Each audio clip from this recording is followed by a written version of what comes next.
Bonjour et bienvenue dans cette nouvelle vidéo, ce nouveau mini tutoriel sur les bases de la modélisation dans Cinema 4D. Je suis sur Cinema 4D 11.5, tout ce que je vais dire sera aussi valable sur les versions 12, 13 et 14. Ici j'ai l'interface de modeling de chargé, c'est-à-dire que j'ai ces icônes particulières qui servent à la modélisation. J'ai un agencement de fenêtres qui est plus pratique pour modéliser. Si vous n'avez pas cette interface ou si vous ne savez pas comment l'avoir, allez voir sur ma chaîne, il y a un mini tutoriel qui s'appelle préparation de l'interface de modeling où j'explique justement comment mettre en place cette interface. Aujourd'hui on va parler de spline. Je suis en train de préparer une série de tutoriels sur la science-fiction. J'ai mis pas mal d'images de côté, de trucs qu'on fera au fur et à mesure. On fera ça par petits bouts. Je vais essayer de m'arranger pour que les tutoriels ne soient pas trop longs. Parce que j'ai remarqué, et puis on me l'a fait remarquer aussi, que les mini-tutos devenaient très longs. C'est-à-dire que je faisais des vidéos de 40 minutes, 50 minutes, ça fait beaucoup pour un mini-tuto.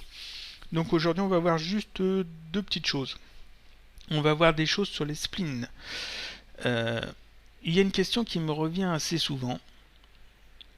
C'est que les personnes qui importent des tracés illustrateurs dans Cinema 4D ou qui font des tracés en spline, par exemple, je vais en faire un comme ça, totalement aléatoire, mais c'est pas grave. Les amateurs de 3D qui veulent mettre ça en 3D ont leur tracé en spline, ils placent ça dans une extrusion NURBS et ils ont un tracé en 3D. Ça c'est facile à faire, tout le monde sait le faire je pense. J'ai même expliqué en fait dans un tutoriel d'autres méthodes d'obtenir la même chose. Mais seulement beaucoup de gens ne savent pas comment faire des trous dans leur tracé. C'est-à-dire qu'ici on a une forme en 3D. Si on veut un trou ici et ici par exemple, dans le tracé comme ça, beaucoup de gens ne savent pas comment on s'arrange pour qu'il y ait un trou, que Cinema 4D sache qu'il y a un trou à cet endroit-là et à cet endroit-là. Et en fait, c'est quelque chose de tout bête. Il suffit juste de les ajouter en spline, c'est-à-dire qu'ici, si je veux un trou ici et un trou ici, je peux ajouter par exemple un cercle. Alors je prends un cercle, mais ça pourrait être tout à fait autre chose. Je vais le mettre de 80 cm, je vais en mettre un ici. Je pourrais faire un deuxième tracé à main levée comme ça. Voilà.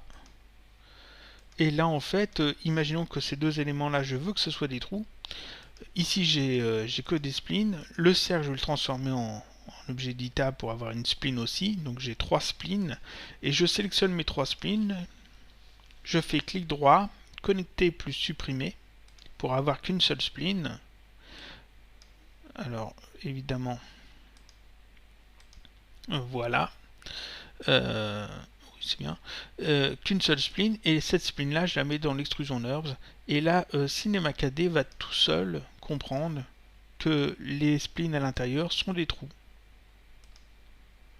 Donc en fait pour faire des trous il suffit juste de rajouter des splines et de faire les sélectionner, de faire connecter plus supprimer. C'est aussi simple que ça, hein. Je pourrais même en rajouter encore. Par exemple si je veux mettre un deuxième cercle, on va mettre ça à 50.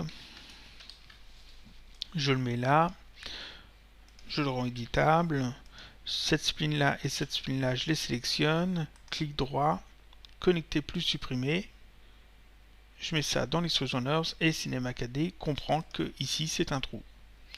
Voilà, donc en fait quand on veut faire des trous dans des tracés, il suffit de rajouter une spline qui correspond au trou. Cinema 4D sait qu'en fait il doit remplir les espaces entre les splines et laisser des espaces vides. Donc ça c'est un truc tout bête, tout simple, qui revient assez souvent comme question je trouve, donc il fallait vraiment que j'en parle. Deuxième chose que je vais dire aujourd'hui, pour finir le tutoriel, j'ai dit que ce serait un tutoriel très court. C'est une fonction de Cinema 4D, toujours sur les splines, qui est très pratique. Imaginons que je veux faire une sorte de veilleuse industrielle, donc je vais faire une capsule, une veilleuse industrielle, c'est-à-dire une lampe, généralement qui est rouge ou jaune, avec, enfin généralement rouge, avec une cage autour. C'est placé au-dessus d'une porte ou dans un coin.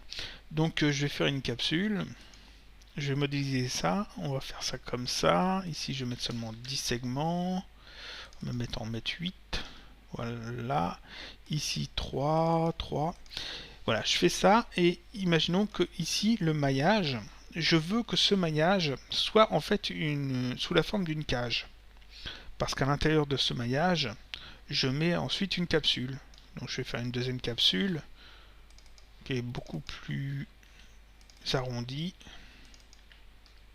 Voilà, et un petit peu plus petite. 45, comme ça. Non, même à la limite, ça je le ferai après. Voilà. Donc je veux vraiment récupérer ce maillage et pour obtenir en fait une cage. Une cage dans laquelle je vais placer une lampe. Il y a un outil dans Cinema 4D qu'on peut trouver ici, c'est le réseau d'atomes. Le réseau d'atomes, tout ce qu'on met à l'intérieur se transforme en fait en cage. Voilà, c'est plus ou moins pratique. Ici, les sphères sont plus grandes, donc on peut sélectionner le réseau d'atomes et changer le rayon des sphères de manière à lui donner le même rayon que les cylindres, 2 cm. Et là j'ai une cage de fait, c'est assez rapide à faire, mais à ce que vous pouvez voir en fait ici ce n'est pas du tout arrondi, c'est-à-dire que ici il n'y a pas de travail du tout sur le tracé du maillage. Il y a une méthode qui consiste à faire la même chose de manière plus souple. Je vais retirer la capsule du réseau d'atomes, je resélectionne la capsule, je vais la rendre éditable avec la touche C ou avec cette icône. Voilà. Et maintenant, ce que j'aimerais, l'idéal, ce serait que ce maillage soit en fait des splines. Parce que si le maillage était des splines, je pourrais utiliser ici une extrusion contrôlée NURBS, et puis avec un cercle de 2 cm ou d'1 cm, avoir en fait tout le tracé de la cage de fait. Eh bien, c'est possible. Je passe ici en mode arête. Voilà. J'ai la capsule qui est un objet polygonal de sélectionner. Je fais un CTRL A pour sélectionner toutes les arêtes de la capsule. Toutes les arêtes sont sélectionnées. Je vais ensuite ici dans structure, modifier la spline. Et ici j'ai convertir les arêtes en spline. J'ai juste à sélectionner cette fonction. Et ici on peut voir que dans capsule, il y a un petit plus maintenant. Il y a un élément qui est enfant. C'est ici capsule spline.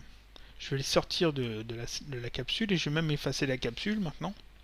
Et là on peut voir qu'en fait que j'ai un maillage qui est en fait des splines. Donc je peux en mode point très bien sélectionner les points et les déplacer, etc. Mais comme c'est des splines, c'est ce qui est intéressant, c'est-à-dire que ici je peux sélectionner capsule spline et changer ici le type et l'interpolation. Par exemple le type je vais prendre cubique et l'interpolation je vais prendre naturel. Et maintenant ici vous pouvez voir que en fait le maillage est arrondi. Parce que c'est plus un maillage, c'est juste des splines. Je vais rajouter maintenant un cercle de 2 cm, une extrusion contrôlée NURBS, et je place le cercle et la capsule dans l'extrusion contrôlée NURBS en laissant le cercle en premier. Je vais faire le cercle peut-être un tout petit peu plus petit. Voilà. Et là, en fait, j'ai la cage qui est faite. Donc je peux tout à fait rajouter maintenant une capsule à l'intérieur pour créer la lumière que je voulais faire. Alors, on va la faire juste un petit peu plus petite. Voilà, comme ça, c'est parfait. Et là, je pourrais très bien faire une veilleuse industrielle, comme on voit dans certains décors steampunk, par exemple, ou ce qui irait très bien dans des décors de science-fiction, tels que, si j'arrive à en trouver un, tel que ce genre de choses au-dessus d'une porte, par exemple, ou dans un coin. Donc ici on a vu quoi aujourd'hui? On a vu la fonction qu'on retrouve ici dans structure, modifier la spline, convertir les arêtes en spline, qui est très pratique hein, parce que ici je l'ai fait pour ça, mais on pourrait tout à fait avoir une forme, par exemple un terrain. on rend ça éditable. En mode ici spline, je peux tout à fait faire une sélection de splines et transformer ces splines, ces arêtes en spline, pour avoir ensuite ici une spline qui suit en fait la forme du terrain. Et ça fonctionne pour tout. C'est-à-dire que tous les éléments que vous avez ici, à partir du moment où vous avez un maillage et donc des arêtes, vous pouvez transformer ces arêtes en spline. Donc on peut par exemple avoir un tracé supplémentaire qui permet d'utiliser un objet cloneur ou de servir pour faire le déplacement d'une caméra par exemple le long d'un objet. Voilà, donc c'est tout pour aujourd'hui. Donc on a vu cette fonction convertir les arêtes en spline et on a vu comment on pouvait faire des trous dans les tracés, une question qui revient assez souvent. Je vous dis à bientôt pour un prochain mini tutoriel. Je vais bientôt commencer, comme je l'ai dit, une série sur la science-fiction. J'ai pas mal d'images mises de côté. Voilà, j'ai pas mal d'images mises de côté avec des choses qu'on essaiera de reproduire, pas à l'identique, mais sans s'en inspirer, reproduire des éléments de tous ces décors. Et donc ça viendra prochainement. Il y a des choses qui seront plus compliquées que d'autres, mais il y a des choses qui sont assez basiques, assez simples à faire. Donc on verra sans doute comment faire des petits éléments, pas une scène complète, mais plutôt des petits éléments que vous pourrez ensuite mettre bout à bout afin d'obtenir des décors ou des objets typiques de la science-fiction. Voilà, donc à bientôt pour un prochain mini tutoriel, toujours sur Cinema 4D.